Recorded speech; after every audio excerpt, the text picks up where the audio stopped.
Hey everybody, it's Joe Trippi, and welcome back to That Trippi Show with my co-host Alex Ashlow. This week, it's been one of those weeks, man. You know, the ones that feel like a month. Tons to get into, a big win in Wisconsin, and why even the Florida results are pretty encouraging. Liberation Day has come and gone. I can't believe I even said that out loud. Alex, where do you want to get started?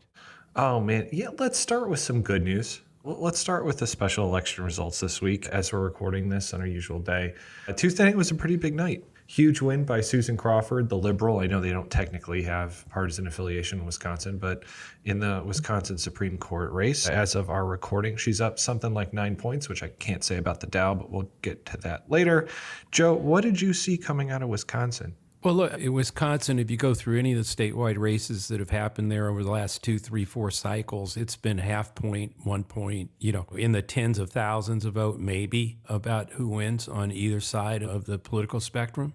Governor, et cetera, all presidents, obviously. It's always been really, really close. This was not close. This was a wipeout. 9 points in Wisconsin is huge, particularly when you've got Elon, dump 20, 25 million bucks on it. So you look at that, it's the many over money. It's sanity over extremism. I think that's in a place like Wisconsin. If I were the Republicans, if I was the Trump crowd, I'd be, but Trump doesn't worry about any of this stuff, so it doesn't matter to him, I don't think. I mean, it'll freak out his House members and hopefully some of the non-MAGA senators. Before we get away from Wisconsin, so in case anyone wants some insider info, a friend of ours who's pretty up on Wisconsin polling told me that the final polling on the pro-Crawford side had it a lot closer. They had it something like 1 or 2 points. And that caused some understandable panic because that's essentially a toss-up within the margin of error. Obviously, it went closer to 9, maybe a little less at the final margin. My friend's quote was something like, "The difference, it's all Elon." Joe, do you agree with that? I don't know exactly what that means. I mean, what does that mean? I think his point was Elon took what would normally be a very close race, inserted himself in it, and he was so unpopular that swung it by a couple more points than you might have otherwise expected. Yeah, no, but what I mean by that is, like, Elon is Trump. I mean, it is the MAGA thing. I mean, it's not like it all feeds on each other. I mean, that's it's hard to like say, oh well, this was a rejection of Elon. I think it's all of it. I mean, I think people are responding. You're starting to see this. The town halls. You're starting to see a real kind of resist and refuse movement. I think is starting to emerge, not just in the body politic in terms of campaigns, but you're seeing veterans out there. So I mean, what I'm trying to say is I think this is building, and I think Wisconsin. What bothers me actually about the coverage is the liberal judge. No, there was this authoritarian movement trying to take over a court and buy it with $25 million of Elon Musk's money, and then there was this sort of everybody else. The many who actually turned out, actually voted and said, no, not here, not in Wisconsin. You're not buying our court. It's not for sale. And so, this is many over the money. It's democracy, people voting over an authoritarian movement that thinks it can, bully and buy its way. And so, no, I think it's more than just a reaction to Musk. Maybe Musk amplifies that, but I think, Right. You get to Florida. And, you see very similar thing. Florida 6, Randy Fine, he won by 14 points. Yeah, hey, it's a win, and they won. But one, it's a ruby red seat. The Republicans carried by 36 points just last year. So 26 points, and you only win it by 14.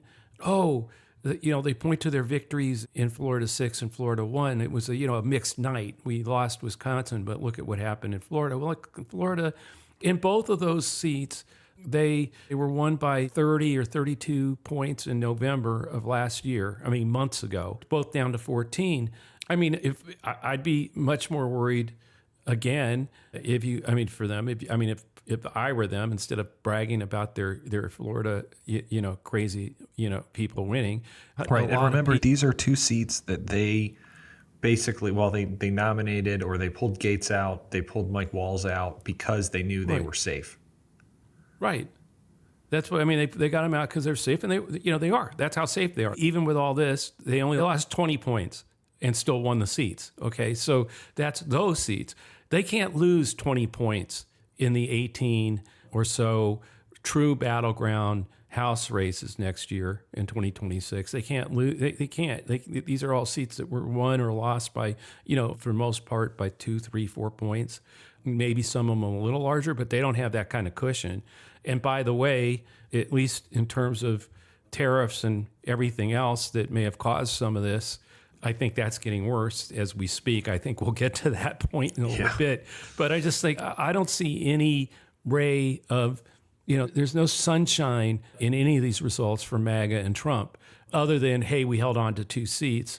I really do think you're seeing a resist and refuse movement that's growing. It starts obviously with Democrats, but you're seeing, again, on the economy and on job approval, independents are abandoning Trump right now. He's down like at 37% approval with independents, 31, I think, approval on the economy with them, and that's getting worse right now as we speak. So I think the Refuse and Resist coalition is widening, and I think these were all signs of it. So before we get to the economy, and unfortunately we have to, 2 good listener questions. One's from Sammy in Georgia. Joe, you often say we have to fight everywhere, but does spending millions in a huge Trump-leaning seat really make an impact? Seems like the attempt to win the 6th district was a big waste. I think Sammy's pointing to the fact that I think the Democrats outspent Randy Fine like 10-1. So the question is, Joe, how do you reconcile the fight everywhere versus don't waste money on a lost cause? Well, both those things can be true. One, we need to fight everywhere. There's a difference in fighting everywhere in special election seats, right? In other words, there were 2 seats. Right. There were 3 things going on Tuesday. All the polling, I think, or most of it, did indicate that, in particular, I think it was Florida 6 was tighter than it turned out to be.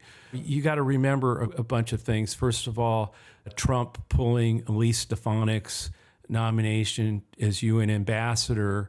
They did that for a reason. The reason was because they were that concerned that Florida was falling apart on them, that they didn't have, if they lost one of those seats, they didn't have the cushion to have her also lose her seat. And by the way, vacate her seat and have another special, which would have happened. Her seat is going to be a seat that comes up in 2026. And there was a lot of that fight that we took there literally forced Trump to remove her from as his nominee for UN ambassador, all because they're seeing this rising movement and they're seeing that independents are moving away. Now, in 2026, I would take a different look and a different tact on that question in 2026 when there's 435 seats up, Senate and House, et cetera. Look, there's going to be 18 for sure that are the seats that if we win them, a number of them, we win the House. That's where you go first. I wouldn't go into a Senate race.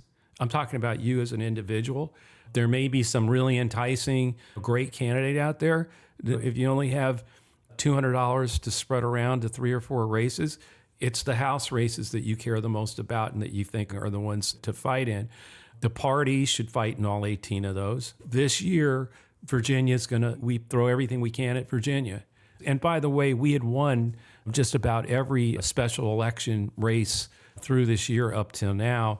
And yes, these Florida seats were clearly outside that margin of the other, in terms of the color of the district, but I think it was not wasted money. I think investing a lot of money in Florida, like in a presidential year, is, I would think really twice. And the same with, there may be districts in Florida in 2026 that really are in the margin, and we should go. Actually, that's the interesting thing. Is what did we learn that we can use going into 2026? I'd start looking at any district that they won by 10 or less, right? That's what doing what we did gave us some insight, right? Now, before this, we didn't think we're in range. They may well be in range in 2026. If you actually look at these results, look at what happened here, There may be a district that they won by 9, not 30. Normally, we wouldn't target that seat. 9's too far out there. But you never know in off-year elections what you're seeing is the beginning of a wave. A good example of that would have been our race with Doug Jones in 2017, when Doug won that seat in Alabama, the U.S. Senate seat that no Democrat had won in 25 years. I thought at the time, we thought, wow, and you could see it out there, the momentum that gave people going into 2018, and the party, it was a precursor, a predictor. That meant it was going to be a pretty good 2018, which turned out to be true. Let's look at what happens in Virginia and other places. But no, I don't think this was a waste. So one more listener question, and this one is on Elon. And this is actually from multiple listeners. They wrote that, with Elon's popularity plummeting and most of his favorables are in the toilet, and obviously we saw what just happened in Wisconsin, is he just a shield for Trump at this point? And will that keep him around longer? Like, Trump can basically cast him over the side whenever he wants. But is this kind of like an early Vivek situation, which I can't believe how quickly they threw him over? That was great. I don't know what the answer to that question. I think, look, first of all, Elon's popularity is sunk. It's gone. It is. And it's not just with people's votes or their favorable rating. No one's buying Teslas anymore. They can't give them away in Europe. It's starting to get pretty bad. I think they're down pretty solidly in the United States as well. He and Trump are like synonymous now. And frankly, it's more as Trump's favorables go, are they going to sink down to Elon's? And, I think that's totally possible because, Elon didn't do the tariffs. Elon isn't, Elon may be taking whacks at government, but he's not destroying the economy like Trump is right now. I mean, put it this way. So remember that Rick Wilson's admonition that everything Trump touches dies. And, if you think about that, Rick meant that in like Vivek. Like, you get close to him, you get hugged, and you die. He throws you over the edge. I'm not sure he's going to do that with Elon, but now if you start thinking about it, he's got his grubby hands all over the economy.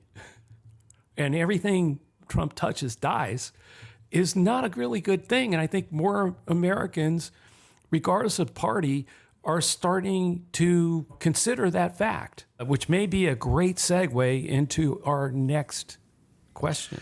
Unfortunately, we got to talk about the economy, which that's my point. Do not go look. Yeah, do not go look at what the Dow is doing Everything right now. Trump touches dies, and we're now seeing him moving all the levers that touch the American, not just our economy, the world economy. Everything Trump has touched has died. We now have him, making a valiant attempt to do that with the American economy and the world economy. So, yeah, Dow's down 1,500 points as we're recording this, a little over 3%, closer to 4 at one point today. Like you said, there are now words. No, I haven't heard the word soft landing in a bit. Now I'm hearing words like global recession. Yeah. I want to summarize a bunch of some of the listener questions, which a lot of them were essentially, where does this end? And I'd like to start there. Where is the bottom here with these people? On the economy?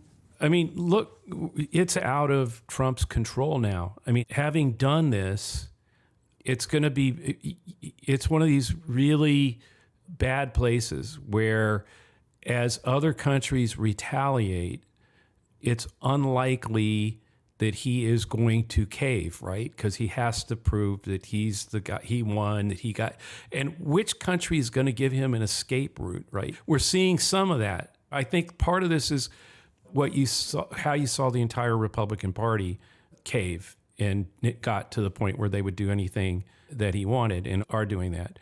How you're seeing the press fall in line, too many of them.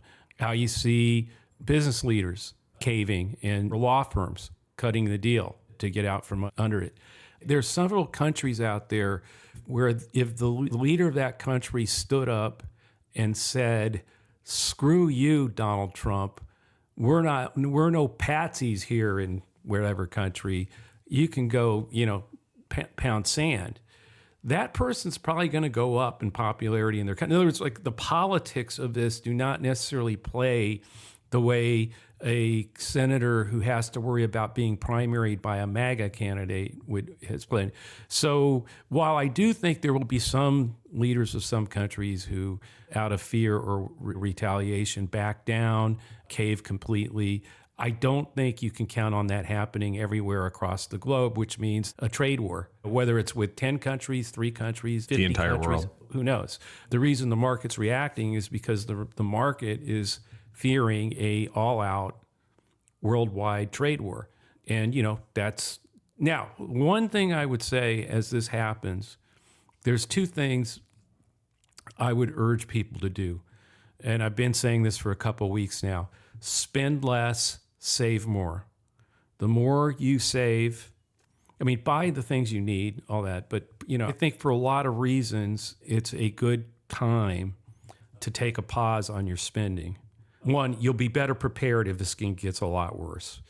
And 2, the less you spend, the more you save, the more it puts pressure on Trump, because the consumer confidence in spending is already declining. By the way, I think after today, after this mess, I think that's going to happen even more. Even more people will freeze.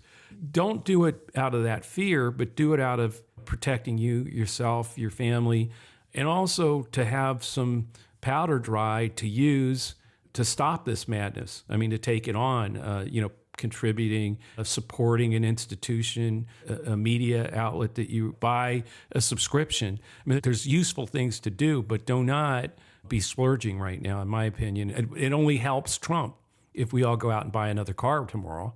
If you need a car, go get it. That's not my point. But the second point I want to make is this is not the time to go out and reach out to your, to the other side and say, see, we told you so. We told you this was going to happen.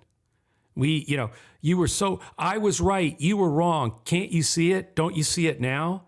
That will push them right back in the corner that they are sitting in. Do not do that. Now is the time to reach out and just start a conversation.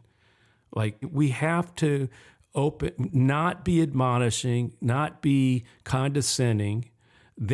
Trust me, there are people out there right now wondering, why did I get this wrong? Is he really not the guy I thought he was? When as they see the market collapsing, as they see the tariffs, as they see shutting down the veterans centers, et cetera, veterans benefits, that's not the now it's more, this is exactly the time when they're starting to think about this.